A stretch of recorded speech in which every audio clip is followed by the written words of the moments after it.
just put my Halloween decorations out. It is the 24th. I used to put them out before my birthday, which is September 29th. So if that just kind of tells you how life is going. So regardless of that, I'm gonna do something a little different on Patreon. I like to try stuff out on you guys, and they seem to like this. So I'm going to do a little bit of mic brushing with a makeup brush, not with the thing. I tried the thing and it didn't work. Anyway, so I sometimes like mic brushing noises, and sometimes I hate them. So it is totally okay if you click off this video and wait for the next one.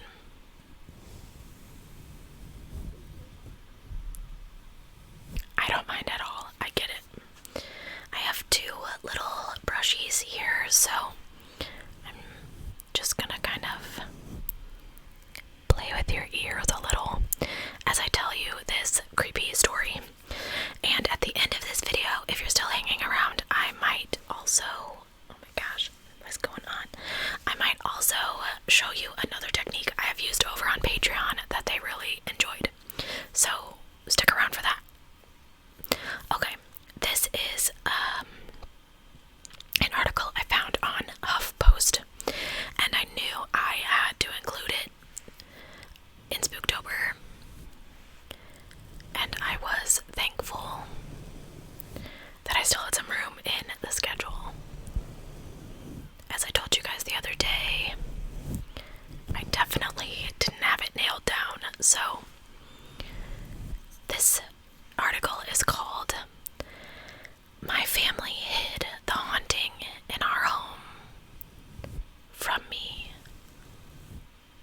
for Years, and then I found the photos."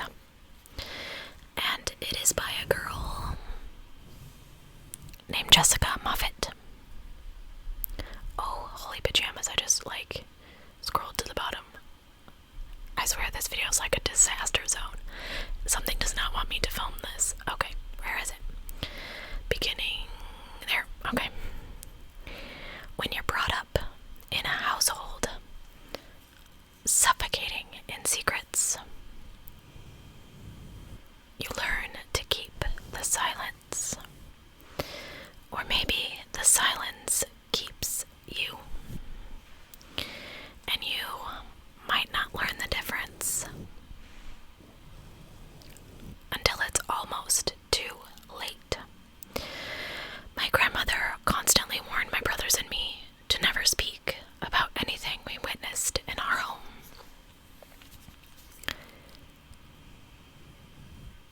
She always delivered this warning in the trembling, fragile voice of a plea. So it didn't matter who I talked to. Family, friends, other kids, people I'd see once in my life and probably never again. I was constantly worried that the forbidden details of my home life might slip out between my carefully picked words. And then what? How could I explain to anyone why I had to escort my father through the house after dark? Or why my grandmother flew into a series of panic-fueled prayers if she ever found a picture frame slanted on the wall?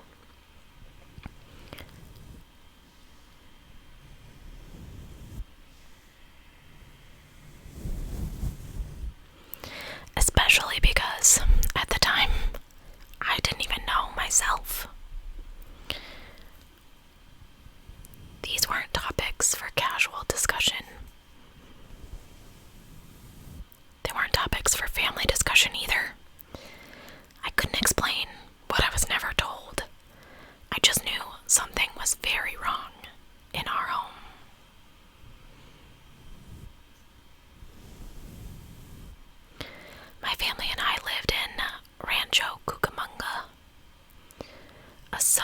unchanged suburb in Southern California.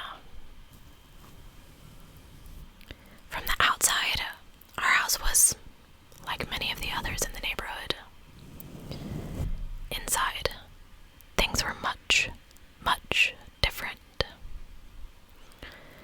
Odd, smooth patches blotched the stucco-textured walls, like faded wounds, some bearing the faint impressions of triangular shapes that had been scratched into the plaster. The second floor was completely off limits, annexed by the permanent shadow at the height of the staircase. No one ever ventured up there.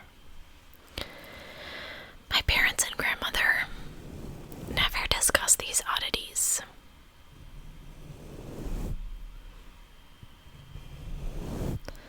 And as bizarre as they were, the strangest sight of all was the unexplained behavior of my family.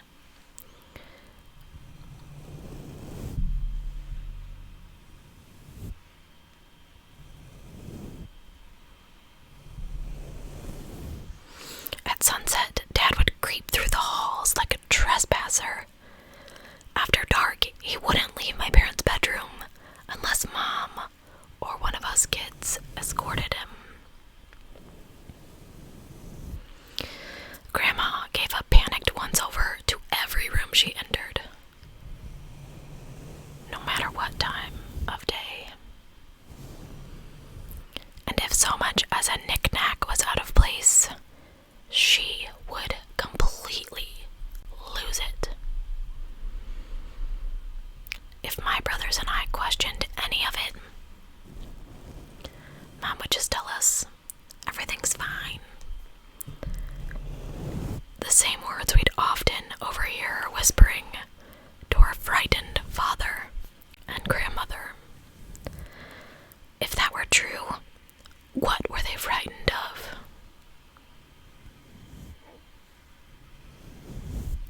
I didn't know. Dad attributed his peculiarities to a perpetual case of nerves that stemmed from his poor health. Grandma offered no rationale to excuse herself. Her demands for secrecy and her bouts of terror echoed through my childhood years, eventually drowning out Mom's reassurances and overriding my cautious wonder. It wasn't necessary for me to understand my grandmother's fear for me to become infected with it. I soon carried it with me, wherever I went. At first, the only refuge I found against this undefined dread was the silence that Grandma begged me to keep. And I figured, if silence was safety, then solitude may be my salvation. So hiding away in the house became an increasingly attractive option. For I had all the companionship I needed with my brothers. Why take chances braving the outside world? Now my mother clearly didn't agree with this. She constantly sought out social activities for us to be involved in. From art classes to karate, anything to get us out and around other people. Her efforts were condemnable, but they ran contrary to my own. My goal was to sneak through life, mute and unnoticed. That way, no one would ever know about my strange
cases strange, some of them horrifying. A knife thrust into a picture of my grandmother hanging on the wall. A group of bizarre shapes scratched into a door. Bright red words written on a mirror that read, "Lee, die." I flinched when I saw my grandmother's name. "What is all this?" I asked. "I can't believe your father kept any of these," she replied. Instead of offering me a direct answer, he and your grandmother were afraid to talk about it. I wasn't. But they thought we'd bring it back if we did. My gaze shifted to a photo of a sprawling white shape, drawn in some powder on a brown rug. It had a windswept, spectral look to it. It was a triangle. The cryptic motif I'd seen in the house so many times over the years, with an S-style tail extending from the base. S. It's my favorite letter. "You're going to have a hard time believing what I want to tell you," my mom continued. "And maybe I shouldn't.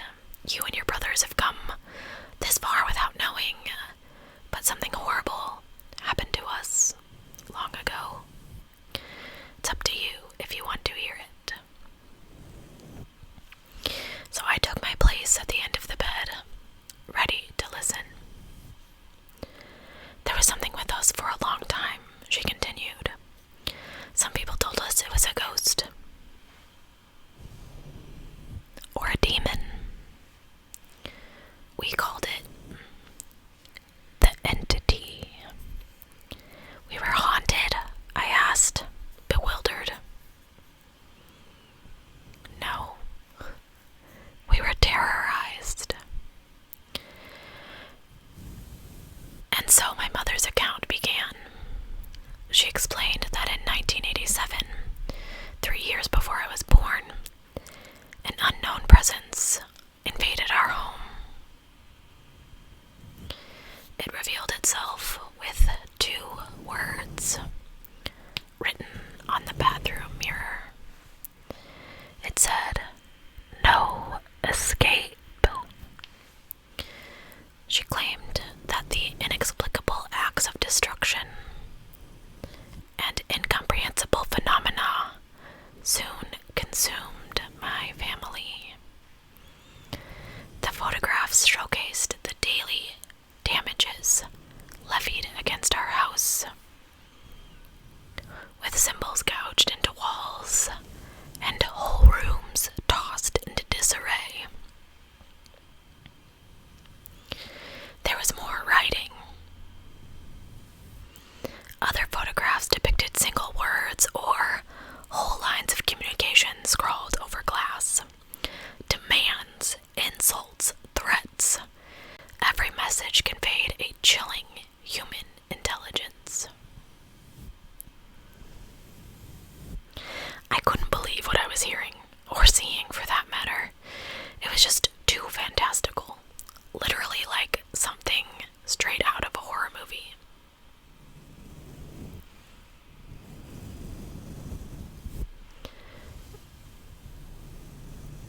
But my mom told me the story calmly and clearly, as though she were telling me about any other part of her life, like it was something that had just happened to them. After finding no logical explanation for what was occurring, my mother said that our family consulted anyone professing any kind of spiritual expertise. Among the deluge of self-proclaimed magicians and local light workers, the leading paranormal experts of the day broke through the tide to offer occasional hope.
she had been promised in a past life, and it had come to collect its dues. The entity's attacks against my grandmother were vicious and inescapable. My mom said that it destroyed her personal possessions, planted knives in her furniture. It chased her out of the upstairs bedroom where she'd been sleeping, and continuously invented new ways to antagonize her. I asked why we didn't just move, and she said moving wasn't an option. Apparently they tried to leave, but the entity followed my family wherever they went. It reminded them of its existence by drawing symbols on hotel windows and causing other havoc if they decamped somewhere else, in the hopes of escaping its wrath. Wary of being put in a compromised situation in public, she said our only recourse was to endure it alone in the house. My mom said it seemed impossible that this haunting would ever end, and the way she claimed it eventually did was kind of its own unbelievable story.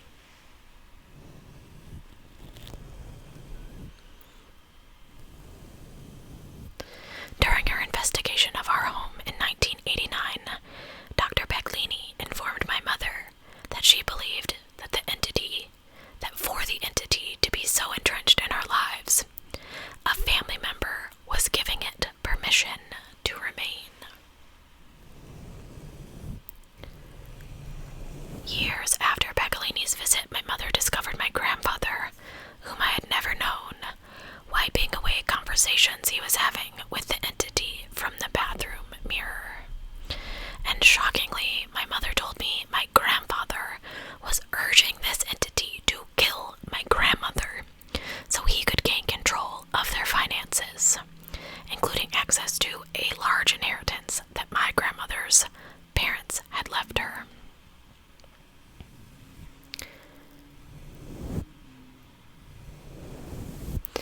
Confronted with his grand betrayal, my grandmother demanded that he leave the house and our lives. My grandfather eventually moved out of state, and we never saw him again. My mom said that although she and my grandmother were relieved to see him go, my dad was traumatized by this turn of events, and he was horrified that his own father revealed himself to be this type of man.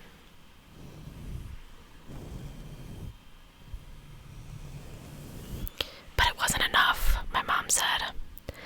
Even with your grandfather gone, no one could force the entity out, and we couldn't go on like that. You kids were getting older, old enough to start asking questions. And we didn't want you affected by what was happening. So I finally took matters into my own hands, and I asked the entity to leave. Well, I told it to leave. And it listened, I asked somewhat incredulously. Yes, it wrote that it wanted to stay, but I told it again it had to leave.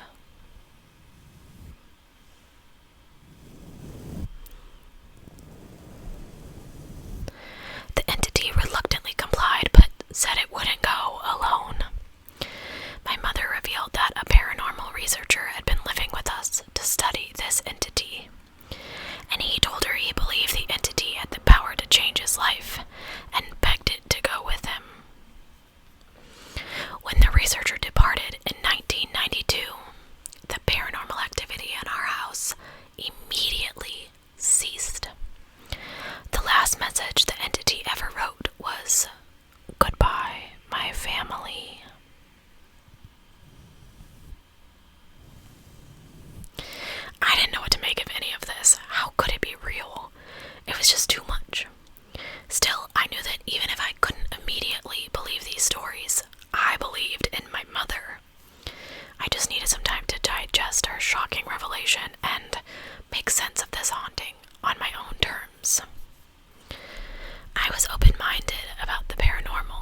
eerily mirrored between Mom's memories and time.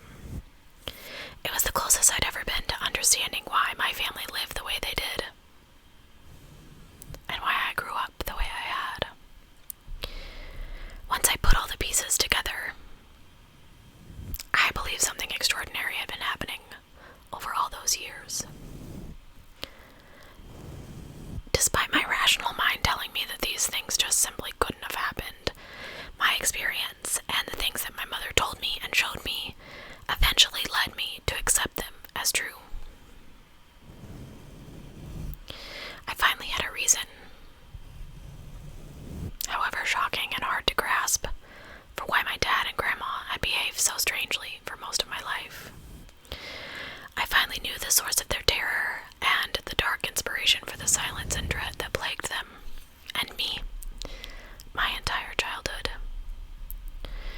Now, some people may think that I believe my mother's account because I was desperate to find an explanation for my upbringing, that the haunting allowed me to recontextualize my experiences and imbue them with meaning where there was none.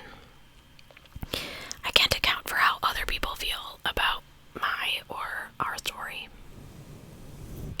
Once I saw my past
We have stepped into the firing line of skeptics and disbelievers, and their shots are endless. We've been insulted, we've been called liars and frauds, we've been told that we have perfected the art of the long con. None of it is fun. None of it made us rich. And in the end, none of it matters. We'll persevere just like my family did years ago. We have faith in our story and we'll keep telling it. And that's the most important part of all of this. That we believe. That belief has granted me the clarity I've sought after years of solemnly accepting circumstances I couldn't comprehend. I questioned why I grew up the way I did. And now I have answers. I understand my family, their trials, and the decisions they made. And I realize how those choices affected me, and finally, after all of it, the silence, the ignorance, and the discovery of belief, I've found my voice. My family's history, scars and all, belongs to me too. And at long last, I can speak for it. I thought that was a really cool story, and I really hope that you guys enjoyed it. And the mic brushing. Again, might not be your thing. Totally cool. I'm going to demonstrate one other sound for you guys, and I really hope you enjoy it. If you're curious about my brush, I'm imagining some of you are. It is by Alley Oop, and it's got like a little beauty blender on one end and a brush on the other. It also has a little tiny brush, and I think there's an eyeshadow brush on the other side. I can't remember. Oh no, it's a bigger fluffy brush. So it's like an all-in-one. The only thing I don't like about it is you can't like stand it up in a brush holder thing, because yeah. So I use it to do my eye stuff. Anyway, if you don't care, sorry. One more noise. I was watching ASMR shorts not terribly long ago, and I saw this girl do this thing with a shower loofah, and I thought it sounded so cool, and my patrons really enjoyed it, so I'm going to demonstrate it for you guys. I'm going to turn the gain up, and I'm going to do a couple minutes of it, so if it's not your bag, you're not missing anything. I'm just going to talk a little bit more at the end, and I want to know if you like this noise, please tell me so I can do more content with it, otherwise I'm throwing it away. I got it at the Dollar Tree, so it's whatever. Alright. Now you'll hear all the cars and everything. I'm gonna hold the mic.